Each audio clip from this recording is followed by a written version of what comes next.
Hello everyone, চলো আজ তোমাদের সাথে একটা মায়া মাছের রেসিপি শেয়ার করি।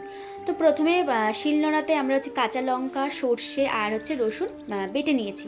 বেটে কিন্তু মাই দিয়েছিল। আর এই দিকে দেখো, মাছটা কিন্তু আমরা আগে থেকে ভাজিনি, এটা কিন্তু কাঁচা মাছই ছিল।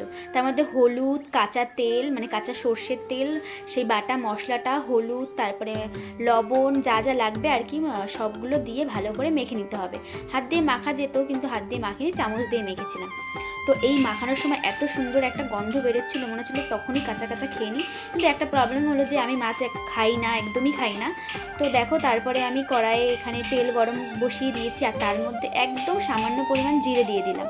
তো তারপরে যে মাছটা আমরা মেখে রেখেছিলাম, সেই মাছটা হালকা হাতে দিয়ে দিতে হবে, যেন বেশি নাড়াচাড়াও করা যাবে না, যাতে ভেঙে না যায় মাছটা, সেরকমভাবে দেখতে হবে। দেখো, মাছটা আমি দিয়ে দিচ্ছি, আর কীভাবে নাড়তে হবে সেটাও তোমাদেরকে দেখিয়ে দিলাম।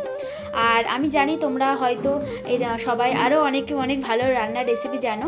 তো সে আমাকে জানাতে কিন্তু একদম ভুলো না যে আমার আজকের এই রেসিপিটা তোমাদের কেমন লাগলো।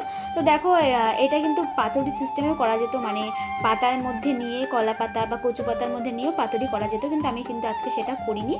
আমি জাস্ট কড়াইয়ে এটা নাড়িয়ে চাড়িয়ে নিয়েছি। বাবা খেয়ে বলেছিল খুব সুন্দর হয়েছে, কারণ বাবারা কখনো মেয়েদের হাতে রান্নাকে খারাপ বলে না, মাও বলেছে ভালো হয়েছে। তো দেখো, আমার পাতুরি রেডি হয়ে গেছিলো। আজকের রেসিপিটা কেমন জানলো জানাতে কিন্তু একদমই ভুলো না। তো টাটা সবাইকে, দেখা হয় পরের কোনো ভিডিওতে।